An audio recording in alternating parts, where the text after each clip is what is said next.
Hello guys, in this video I'm going to show you how you can translate any page to any language in Google Chrome. Be sure to watch the video to the end so you don't miss any details. To start, go to the web page you want to have translated. For my instance, I have a German website I want to have translated onto English. The first thing I want to do is to right click the mouse and then go to translate to English.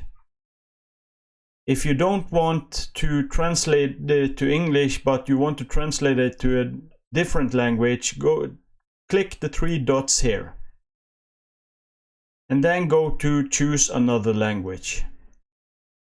And on this list, choose the language you want the page to be translated to. This is it for this video. Like and subscribe, and I will see you in the next video.